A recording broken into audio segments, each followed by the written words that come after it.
So, can you all see the screen? Yes, I can. I can. Okay. So the title of this webinar is Climate Change, a New Story, Stabilizing the Climate and Cooling the Planet from a Perspective of the Living Planet, Bringing Hope and Social Perspective.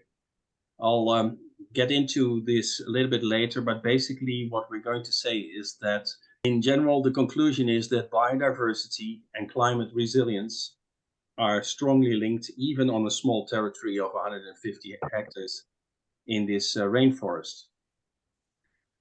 So, but now we go to the bigger picture, and basically what this is a cartoon which I've always found funny.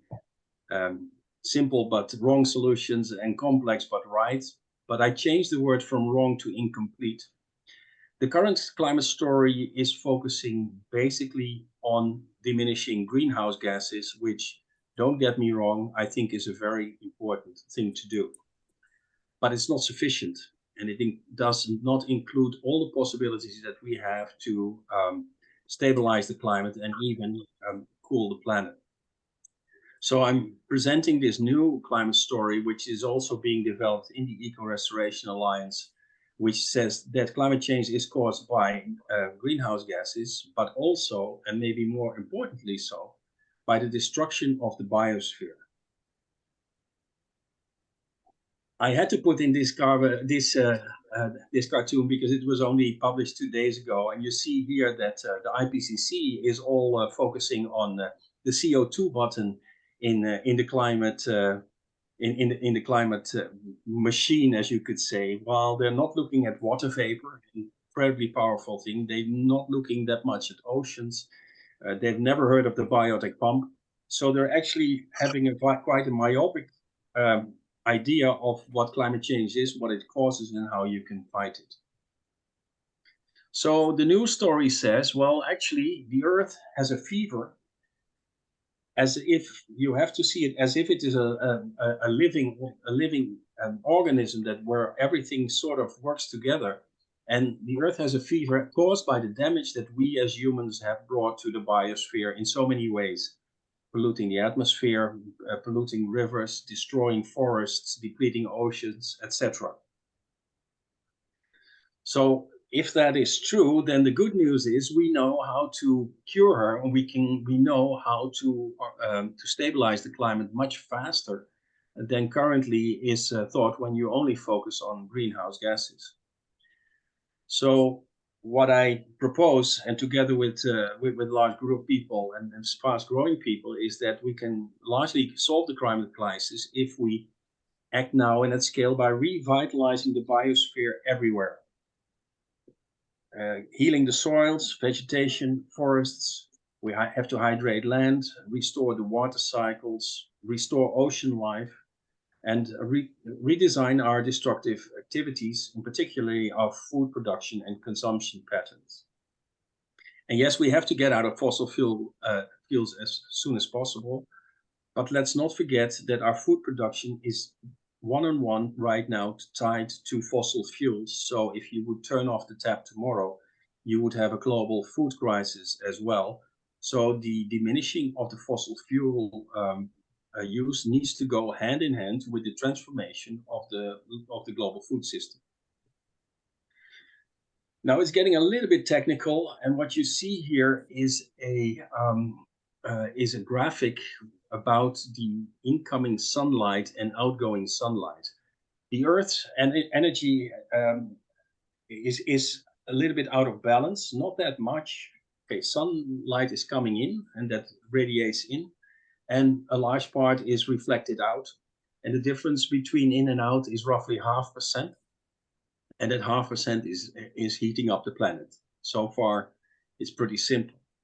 Now, if you see the incoming light, that's the red part of this image of this graphic, is the solar radiation that is coming in, which is largely in the visible spectrum, and that's why we can see everything. And you see that that is hardly intercepted by the greenhouse gases, because under there you see a gray and white part, and where it is white, basically it shows that it's not absorbed by greenhouse gases. So the incoming light is basically almost going directly unhindered to the ground. Rob, are you able to point at the graph so that to direct my eyes to the part that you're talking about? Is this working? Yes. Okay, so that's thank you, John. So here is the incoming visible light, and you could see under there. Well, wait. No good deed goes unpunished.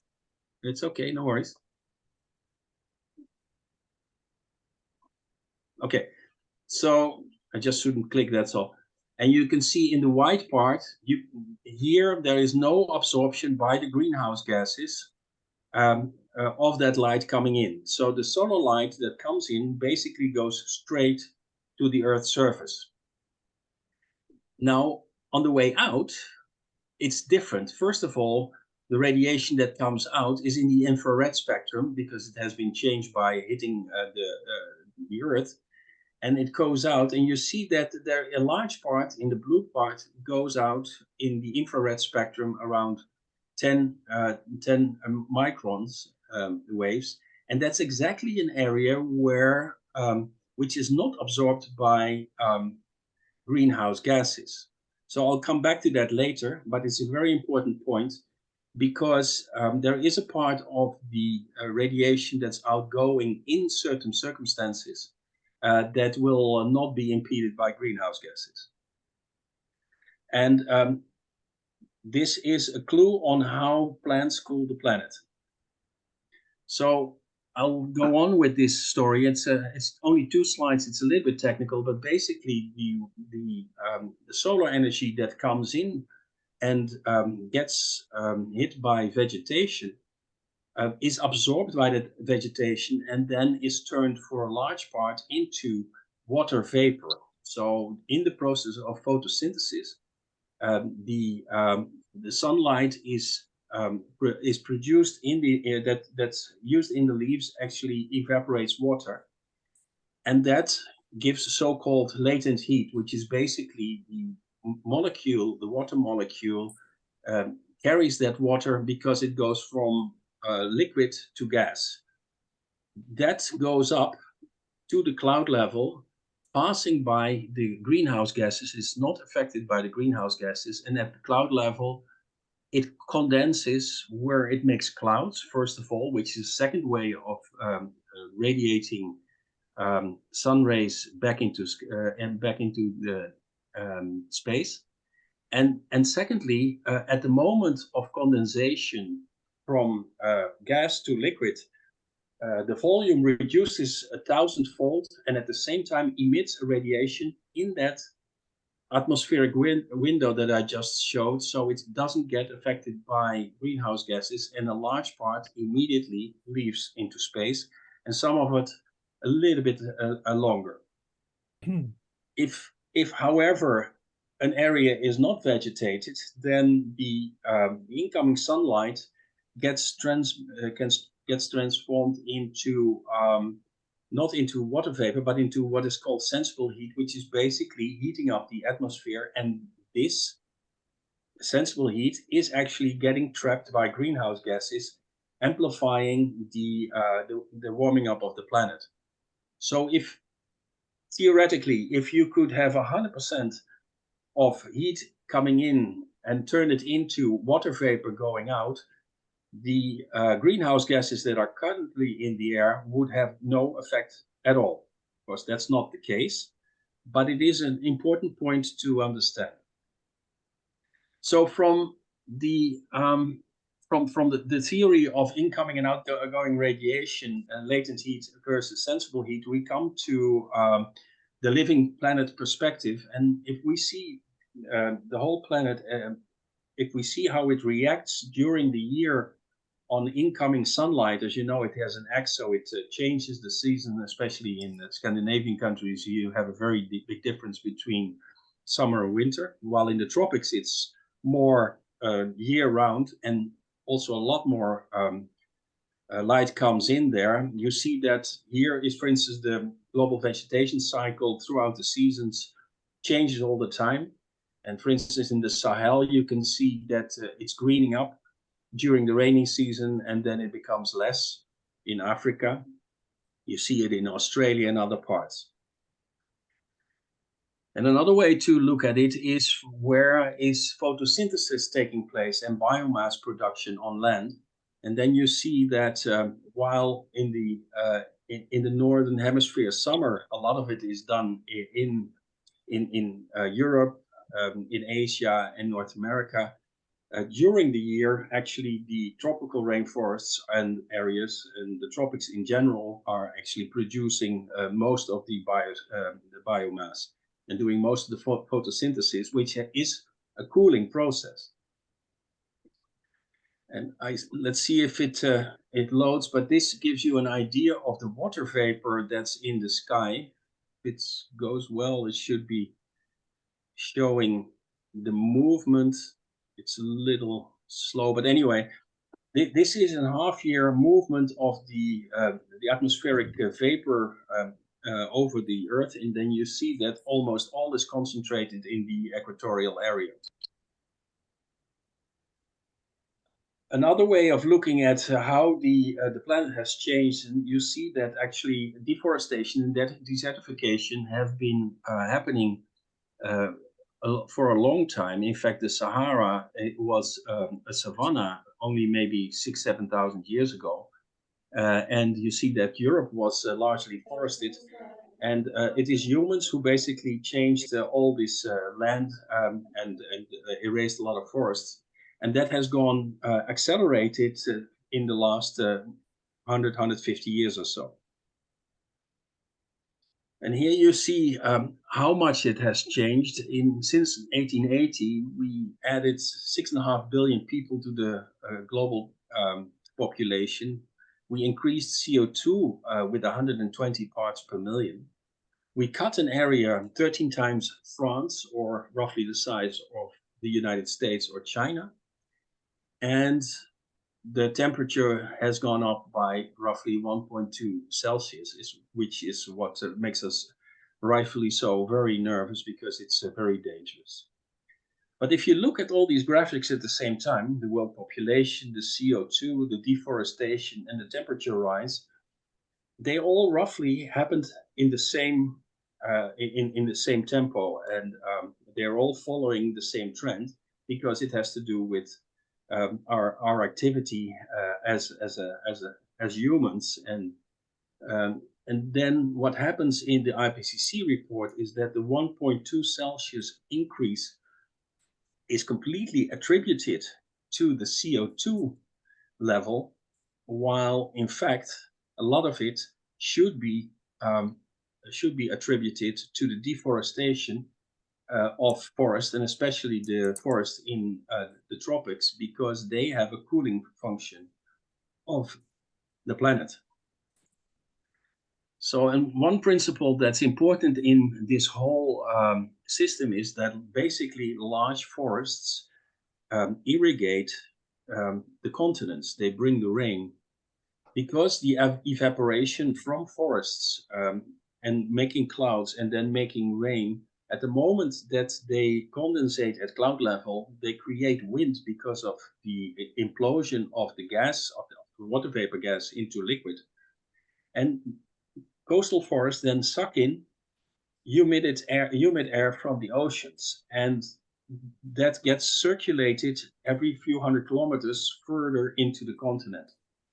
For instance, in the Amazon, an average drop of water that comes in from the Atlantic Ocean falls 6 to 7 times before it leaves the Amazon rainforest on the other side.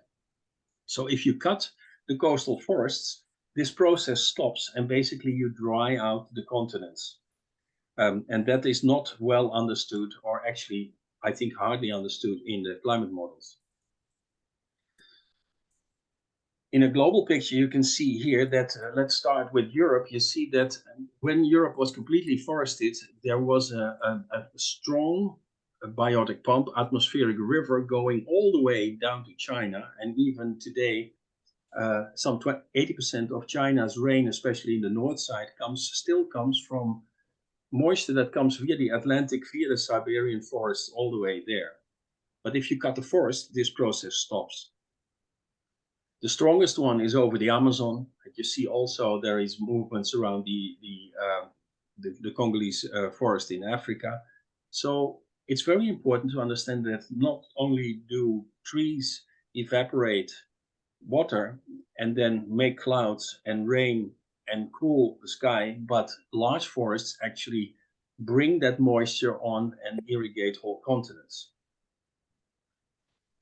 So I personally am busy trying to make it clear that we need to do strategic reforestation in the Amazon to ensure that it will not die back, because it is the size of a continent and it's basically the beating heart of the planet. As you can see, it is roughly the size of the United States, Europe, or Australia, that kind of proportion. And it is known as the lungs of the earth, but that's not really true. It's more the heart of the earth, because it pumps so much moisture, not just over the whole South American continent, but part of it actually goes all the way up to the United States, to South Africa, and even some to Europe. And here is a map of the Amazon rainforest. You see on the east and the southeast side, large parts, and we're talking at areas the size of several times large European countries have been deforested, and that has weakened that biotic pump function over the area. And you see that it's drying out because there's not enough moisture being sucked in by the large forest from the ocean. And if we go to the ground, this is in a project that is done by Eden Reforestation in Brazil. And this is an area where the forest has been cut and cleared. And I was there, and at the same time that it was 42 degrees in this area where the trees were cut, and you can see the soil is dried out. And these young men are planting there. At the same time, just a few kilometers from there, you saw this, where the forest was intact. It was 25 degrees. It was cool, and that mainly was not just because of the shadow, but because of the evapotranspiration. So there's an enormous difference between deforested area, especially in the tropics, and forested area in terms of local temperature. So what basically this new vision of on how we deal with the climate mess says is that if we, on top of working with getting emissions down, we start to regenerate vegetation, and especially forest and rainforest everywhere, not only will it quickly stabilize the number of weather extremes, but if we would start tomorrow and we would do it in sufficient places, then we would see the first cooling in about 20 years, and we'd never have to hit the 1.5 degrees centigrade. And regeneration goes very fast if we give it a bit of help. Nature is very strong. And here you see an example of salt flats, just 1 year between no activity and then regeneration activity. And the other one, which is similar to the one I showed in my example in my own valley, from 2005 to 2014, whole forests have come up, and basically they cool the area substantially. So if we want to avert a climate crisis, apart from the greenhouse gases, we need, first of all, a global moratorium on logging of existing natural forests now. It's not 2030, we need to do it now. The minimum amount of land degraded land that we need to regenerate, and where we need to reforest and also make the transition from open field agriculture to agroforestry, again, especially in the tropics, is roughly 1 billion hectares, or that's the size of the United States or China. If we do that around the world, then we will see that climates will start to become less volatile, and slowly we'll see that the heating up will taper off and at some point starts going down. Think globally, act locally. We need everybody on board to do this because we're very close to the edge, and only if there is a global regenerative movement where everybody does their own thing in their backyard and in their neighborhood to improve all these things, and at the same time the world comes together to help especially the global south and the tropical areas to reforest and to make the transition to agroforestry, which also has that cooling process, then we have a good chance that we can get us out of the climate mess much faster. I've already mentioned it, but we have to redesign and especially localize global food production, because right now it's one-on-one linked to fossil fuel production. And we have to understand the biotic pump and understand that we need to restore, especially in certain tropical, in certain coastal areas, large forests so that they can pull in irrigation. And for instance, you can, if we would have start tomorrow, we probably could within 10 years see the regreening of the Horn of Africa, where there is a major drought right now. So basically right now, humanity is starting to wake up. It has taken a long time, and people understand that we are in a crisis situation. Antonio Guterres, the UN Secretary of the United Nations, is almost saying this daily now, and that can have certain reactions. You have people who go into despair and sort of shut down, and if enough of us do that, then basically we'll go into panic. We'll have collapse of societies, including all the terrible things that come with that conflict and etc. And basically we've lost the fight. Others, they really say, okay, we're going to do something about it, and if they only focus on greenhouse gases, we will see that we will come short by a mile, and we need to include the living planet paradigm in it in order to have the effect that we have, because otherwise still societies will collapse and it will end in the worst tragedy of our species ever.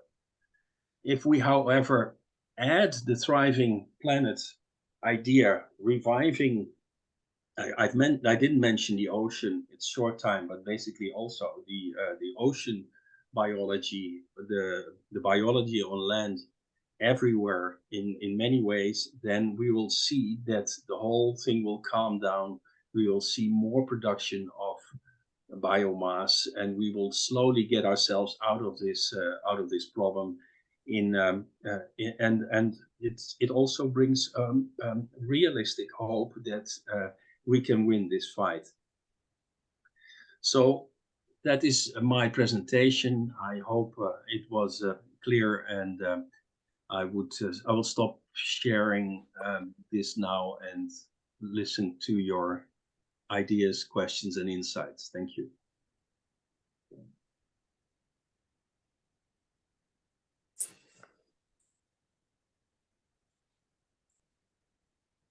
Ati, can you take over? Or are there any questions? Then we can go straight to Annika, for instance. I see she... Annika, you have a question. I was just doing the clap. I was just... Thank you. Rob. Peter. I have a question. How do we go about this? This is a major undertaking. Yes, I would even say it's the largest undertaking our species have done since the invention of civilization. What is it, 10,000 years ago? And so there is a plan that I have developed with others, but basically it means that if we can somehow convince, especially the climate youth, that we need to do regeneration everywhere, And we push our governments to make the finance available to do that regeneration in the global south at the scale necessary, and especially bring money to the 500 million rural poor families in the global south and give them money for land restoration and regeneration of their lands and transition to agroforestry and sustainable food production. Then that, together with a couple of other measures, also on the oceans, it's feasible to get this done, but we are talking about multi-billion people having to do something about it. But once the youth understands that this is possible, that's an incredible, powerful form of action that can be very liberating, because right now they are in a doom and gloom feeling like, oh, we're never going to get out of this mess. But once they see an opening, they're going to take leadership and they're going to say, get out of the way, adults, give us the tools, but otherwise we're going to repair our planet. So that's Okay. Yeah. Okay. I'm sorry I went off. I should have been doing my duties as a host here. If someone would like to ask a question, please just raise your hand on the camera, and I will recognize you. I see no hands raised right now. Oh, Graham, go ahead, please. Yes, I have a question. It's all very well to say you have to make governments do it, but who's going to make governments do it? Because governments are the source of the problem. If somebody else want to answer it, or I can. I of course I have some ideas as well. Okay, I'm not going to contact the government and say you better not vote for a right-wing organization that doesn't believe in climate change, which is what they're going to do. Okay, John, in Finland this week. Yeah, I want to say I agree with you, Graham. The truth is, government leaders are followers, not leaders. They've been leading us in the wrong direction. I think we need to engage almost everyone, almost everywhere. And if we can do that, the governments may well follow or get voted out of office or simply be left behind. I should mention, if I didn't already, if I did already, I apologize. We have a big map to save the future, which is partly an effort to get everyone, including Rob's Valley, your backyard, any place else on the planet, on a map that people can say, I am doing this, governments be damned. And I think we're going to have to produce that kind of a mass movement in order to get this done. The good news is the climate crisis affects 8 billion people. 99.9% of them have feet standing on a piece of ground. If we can get them to take responsibility for the dirt under their feet, we have a good chance of solving this problem. Okay, I'm very skeptical because I see America considering voting Republican, which means climate deniers, capitalism first, rich people first, and doesn't include the likes of me anyway. And I also worry that countries like Norway that have massive funds tried to stop Ecuador destroying the forest in Ecuador by not selling it to the Chinese, by buying Ecuador, or the part of Ecuador that had the forests, and they were unable to get the money to do that. So it strikes me that all the big ticket items are not being supported by governments. So I'm happy to vote for anyone who believes in climate change, but I've only one vote. So maybe can I? Okay, as I said, there are no simple answers to this problem. This is a very nasty problem, and it's very complex. But let's say we have to take at a couple of levels at the same time to get movement on this action, on this dossier, and then we might have a chance. I don't think the chance is very big, by the way, but that doesn't mean that we shouldn't try. Okay, first of all, it is clear right now that politicians right now are pushed between two options: the collapse of the economy or the collapse of the ecology, which is basically not something you can really get voted in on. If you add ecological restoration of the planet to this, and you can see that, first of all, plants and large forests cool the planet and stabilize the climate, it gives more time to do the economic transition out of fossil fuels, which we have to do anyway, because at some point we're out of it. So once that is understood, and that means that the IPCC has to is only telling part of the story. We have to tell the full story, that regeneration will actually make life better for us. And let's say for Scandinavian countries, one of the things that you see is that because you have such great and well-organized societies and wealthy societies, it attracts a lot of people from the global south who are in terrible situations. I can tell you that politicians in the global north will pay a fortune to if they can improve the situation in the global south to such an extent that these people wouldn't come over here, because basically they are putting pressure on the political system here that is giving all kinds of horrible results. Hans, one second. Ati, I saw there was Rebecca said something and then it disappeared. I don't see the chat right now. So if Rebecca had a remark or a question, I'd love to hear, and then Hans. Hi, yes, thanks for the presentation. It was really interesting.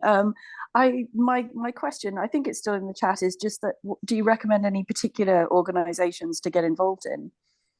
Because it seems like, as you know, I share Graham's sort of frustration that as a single person, you feel a little powerless. Well, you know, I am with the Eco Restoration Alliance as not the only one. I'm in a couple of clubs, but that's certainly where a lot of the knowledge is. At the same time, I have actually asked David Rogers, who is here, to get in contact with the Climate Reality project, because that project that was started by Al Gore and got him, together with the IPCC, a Nobel Prize, is a global organization that has done great work, but needs to open up to the whole story, because they're now just telling the carbon story, and with that we're not going to save it. So I'm actually pleading to the members of the Climate Reality group here to please open up to this story and give space to this new way of looking at the climate. Yeah. Well, could I just comment here about that aspect and some other things you said? I would have been very depressed if I heard this presentation a year ago. But now we have had in addition to the climate COP in Egypt, the COP15, the biodiversity COP in Montreal, and just this month we had the Law of the Sea conference come to a conclusion after 15 years of negotiation, basically to save at least 30% of the seas, of the high seas, which are no national territory, and a similar decision in Montreal, 30 by 30, to protect and return to a state of nature, 30% of the land surface. So we have some kind of a roadmap now on paper. We have these decisions, but the question you put is still very germane, that are we going to get the governments to move the finances? And the thing that bothers me a bit is you're saying that we're emphasizing too much on greenhouse gas emissions, but the thing is that that's not working. We've had these 28 COPs, and the greenhouse gas emissions keep going up. Exactly. Parts per million, and the temperature now is around 1.4 degrees. or not quite there yet, but we're supposed to stay below 1.5, so we're not even succeeding at that particular But I think that's strategy. exactly, And then to add another strategy onto this, of course, these exactly. complement each other. As I understand what you're saying, that it will take, hopefully, it will stop the amount of greenhouse gas emissions, but we haven't seen that happen yet. Although there's been a huge amount of activity around it. Yeah. So basically, if you add this to the strategy, and you have to do it fast because we're in a much worse shape than most people understand. But then you would have a couple of very positive effects at the same time. So let's say, okay, my big ticket is the Amazon. If you start reforesting there, first of all, it will get wetter again, and that will help the other growth as well. It will sequester actually a lot of greenhouse gases. The Amazon has the potential of absorbing around 15% of current emissions worldwide. Anyway, if it's in a good state. Right now, it's an emitter because of all the destruction. So it does the greenhouse gases. That's nice. It irrigates these lands, which is actually helpful with food production. And we have made the calculation. I've made it with a scientist called Professor Peter Banyard. We made a calculation actually that you can see how much a piece of forest, especially a rainforest, cools the planet.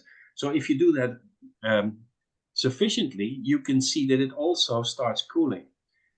Then if the global north pays people to restore the global south, we will affect dire poverty in a positive way, which of course is our moral duty anyway.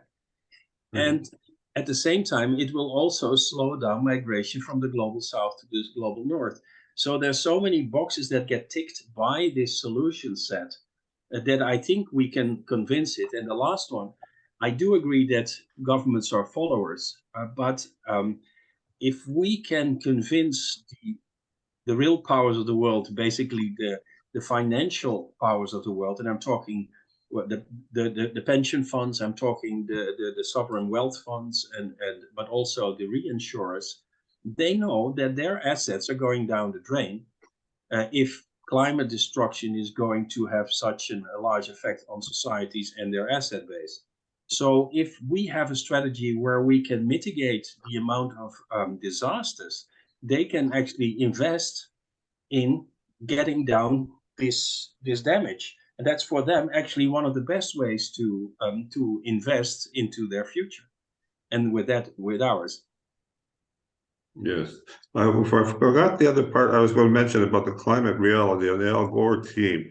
Regarding the biodiversity treaty, one of the most important countries that's not signed up to that is the United States. So there's a lack of a political framework in the United States, really on this type of biodiversity political action.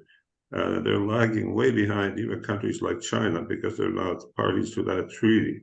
So this is something, I suppose, that our American friends, I don't know if there are any on here, but maybe we in the Climate will be talking to them about lobbying to get this treaty ratified in the States. Well, I'm an American friend. Okay. I'm a US citizen, but that allows me to vote, and I vote in California, so it doesn't actually affect anything. I'm an American, and your point is well taken. And I will be telling my congressman that I heard from you about this. Good. I wanted to say I was just thinking that the Norwegian fund, the pension fund or whatever it's called, Rob just said what it was called, but they have a lot of money. They have stacks of money. So they're probably the wealthiest fund in the whole of the world, and they're not buying football teams. So things like the Saudi government and the Qatari government are just spending their money on football teams, which is unfortunate. Yes. Okay, John, did you have something else some there? Americans are paying on football teams as well. That's my team. I think I made Hans, yeah, sure. You were already sorry. yes. I mean, Rob, the question I was going to ask, what you I think you read my mind, because I was asking when you were talking about all these people in the south, in the global south, who were going to use all their powers and all their resources in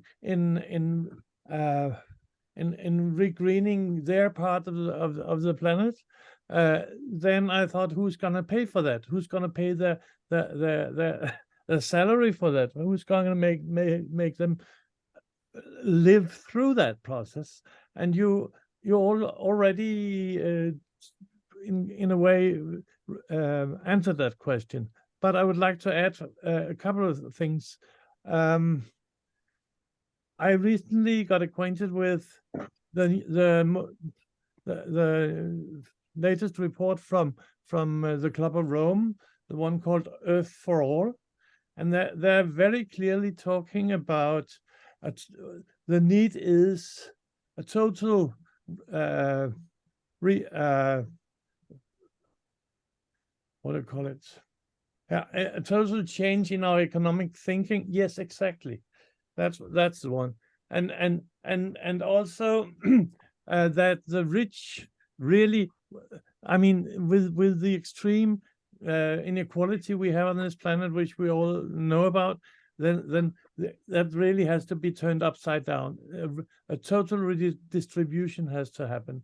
And you are talking about parts of it, but I would like to add that in my mind, it should be someone should force the growing number of dollar billionaires on this planet to take a lead in that one. Yeah, absolutely. Elon Musk can do a fly past across the Amazon. Yeah. So, anyway, I was just thinking that. I just want to. Have you seen the recent Darren Aronofsky film about Brazil? And it sort of focuses on Amazon tribes who are trying to preserve their environment, whereas they're being overtaken by people moving in from the cities to reclaim land for it's happening commercial use.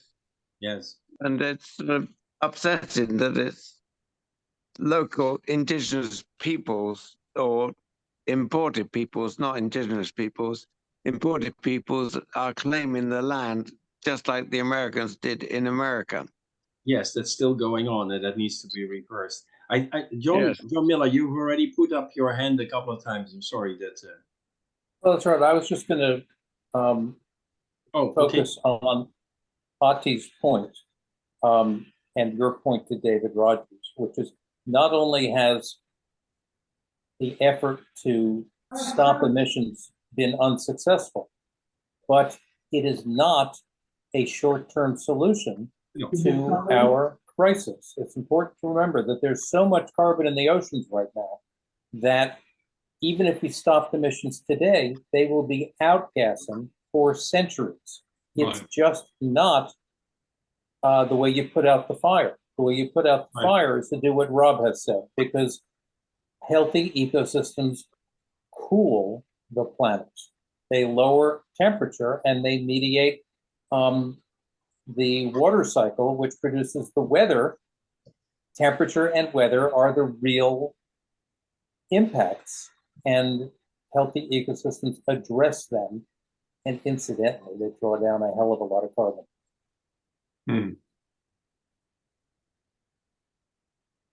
Rob, you mentioned climate reality and their potential role in getting behind the regeneration program. I agree that perhaps they could play a role, and I will certainly continue to work, and I'm sure Ati will as well. I will continue to work with climate reality people to try to get their support for this. But looking at the big picture, people like Antonio Guterres get a lot of airtime. And surely they must at least have heard the argument about regeneration. So why is it that they're still married to focusing almost exclusively on carbon emission reduction? Well, David, the United States has a decade of environmental regeneration program. It's one of their programs. The UN is working on this issue. It's just the member states perhaps don't provide the funds. But I think the point, Artie, is, and David, the point is that while those programs are all in the right direction, they don't get the support that is needed because the models do not clearly state the full impact of what we can do with eco-restoration. And we have enough proven evidence that we would like to share with large movements and of course with the Secretary General, that actually the reversal is incredibly fast, and that we can calculate the amount of heat that we can get out of the planet by increasing reforestation. There are calculation models for that are simply not in the models right now because the IPCC is too slow to act on that. And in the end, they will get there, but it's taking too much time. Tropical rainforests, as such, have at least 5 times the cooling power than the effect of carbon sequestration. And once that is understood, you wouldn't get it into your mind to cut them down. You would want to put them back, but it's simply not a known fact. I'd really like to hear from John Miller. He has tried about 10 times now. Oh, can you hear me? Sorry, John. Yes, we can hear you. No, there's plenty of much better stuff coming from you guys, but you've successfully reforested a part of the Amazon. I've heard that just willy-nilly planting trees randomly isn't necessarily the best way to go. So can you give us sort of a quick guideline on how to reforest tropical areas, but also Nordic areas, and your thoughts on reforesting the Sahara would be interesting to hear as well. The Sahara is a different one. If you want to know about that, we'll have to meet in another one. But I think it's even that is possible. But if you, I'm not an arborist, and the project that I have done myself have been done with a complete lack of knowledge, which has me made a lot of mistakes. But the same, I've learned from my mistakes. But in general, what you need is, first of all, you can't put any species just out there. You have to do it biodiverse, and you have to also calculate how much water actually they suck up, because you can actually kill an area if you have fast-growing trees sucking up all the the moisture. But there are also in our group, the eco-restoration lines, for instance, Dr. Scheel is one, David Garrity, if I'm not mistaken, that they know how to do it in such a way that the forest will come up and will not have adverse effects. But it's a combination of an art and a science that definitely needs to be known by many more people. I saw a similar, a friend of mine in New Zealand, which is where I originally come from, Plenty managed to do some planting, I think, but mostly it was just natural regeneration of native bush on the east coast of the North Island. And it's really impressive. I mean, within about 7 or 8 years, yeah, it feels like native bush, you know, and it was kind of farmland before that. So, John, can you speak a little closer to your microphone? Oh, just that I've witnessed a mini sort of example of what you've done in the Amazon and in the Bay of Plenty in New Zealand. Yeah, and it's true, and I'm sure the local people will say, "Wow, I didn't know it goes so fast, and I didn't know how fast the birds and the insects came back, and it feeling cooler, and all kinds of effects that are really amazing, and it's within years."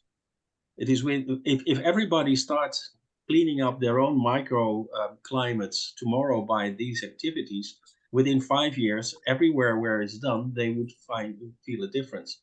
but it has to be done really on a global scale, because the total effects of the climate destabilization right now can just push away all these efforts unless we do it all everywhere right now. So it's a bit of a thing, but locally you can see the effects within years. No, there's no doubt about it. Thanks. Rob, could I ask you to explain for uninitiated people like me, when you get this evapotranspiration occurring over a forest like the Amazon, and it raises the water vapor high into the air, how does the heated water vapor lose its energy in a way that it escapes into the outer space rather than coming down like it does when you have the tangible heat wave that comes up from over the desert, for instance? What happens? Certainly the water vapor doesn't get out into space, but the heat does. No. Is that correct? The heat does, and not everything. A part goes down as well. But so it's a trick. Basically, water has a trick. Okay, if you put on the kettle to boil water, you know it needs a lot of energy, and it stays 100 degrees until all the water has evaporated. The temperature of the water doesn't go up. The molecules change state from liquid to gas. And so the molecules take on a lot of extra energy to become gas. Now, if you reverse that process, and that happens at condensation high at the cloud level, where it's cold, and you need these little particles that the forests send with them to make this condensation happen, then that energy is released again. So there it goes from gas to liquid. First of all, it implodes by a factor 1,000. So that creates wind, because basically you have under pressure, so it sucks in air from around it. And secondly, that energy at that moment is radiated out, and it goes in all direction like a light bulb. So half of it actually goes in the direction of outer space, and because it is a large part of it is in the 10 micron infrared waves, it doesn't get affected by greenhouse gases, so it goes straight out. It doesn't get impeded. Right. And that's just a little gimmick that somehow they still haven't put in the models. Mm-hmm. Thank you. That's probably a 101. Yes, which I think on that. I'll read up more on that. Thank you, Rob. We'd love to engage climate reality with this knowledge and see if they want to do something about it in their curriculum, because you guys have such an amazing organization and have trained tens of thousands of people around the world as climate leaders. So please. Right. Well, Can I ask a personal question, Rob? Can I ask? Yes. Sure. Rob, just looking at the clock, so we slowly should be rounding off. Yes, please. In my previous history, I was also a resident of Amsterdam, so I was there for 10 years in the 80s. And so, why are the Dutch so keen on climate change? Well, I'm not sure if the Dutch are particularly keen about climate change, but they should be, especially because we might get wet feet much faster than a lot of other people. Yeah, but you also have ground heating for your cycle paths and things like that. So you're pretty advanced as a nation. Well, the Scandinavian countries are doing a pretty great job in this respect, I think, as well. Well, some of them. They don't include us in Scandinavia because we're not part of the Scandinavian peninsula. Mm-hmm. Okay. Well, Finland is at the top of all these developments, as we all know. So it's in fact an amazing country in terms of biology, education, leadership. So happiness. Sorry. Happiness. Yes, I trade your prime minister any day for mine. All right, now Rob, to be a devil's advocate, because I think you're onto something here to get this more holistic approach to environmental restoration. But about your chart there, where you're showing the graphs going up on population and CO2 emissions and temperature and so on. Of course, those are not all similar units that can be really graphed that way, and some scientific person might show that to you. So perhaps you should, as a caveat, in showing that graph, just say that. Of course, it's just trends. It's not Right. it's in units, obviously. Yeah. Right. The Peter. trends are similar, yes. Peter, But you have I an think X and a we need Y to graph, round and off you have an X and a slowly, Y axis on most graphs, and on that one, it's sort of what the other axis is sort of a mystery. Fine. I'll explain it to you in another time if you like, and you'll see that it's basically trends. It's the different Right. units. Right. But if you but the trend there's a misattribution of effect to CO2, which actually should belong should belong especially in the deforestation department. Right. One idea I heard recently that you may not know about, but one idea was to transport sewage from the UK to the Saharan coast, so to North African coastline, and pour the sewage on the ground and trees grow, which is reforestation of the coastal area. This has been proposed actually 2 Yes. decades or 3 decades ago, and there was a slight problem with the fact that we use a lot of pigs. Anyway, so I presume that we slowly should round off, Ati, because we all have to go our ways. It's already 9 o'clock in your evening. Yes. I would be grateful if you could reach out to me or into the Eco Restoration Alliance in general to see if we can have more dialogue and conversation with the Climate Reality Group. And that goes for you too, David. Yes, Yes. absolutely. Yeah. Yes, well, as I mentioned, there is this problem that they have different politics in the United States, and the Climate Reality Group is mainly driven by Gore's team in the United States, and sometimes we have this problem on other issues too of bringing to the fore things that we think about in Scandinavia and other global context. We're ready to talk to Al Gore's team any day. Pardon?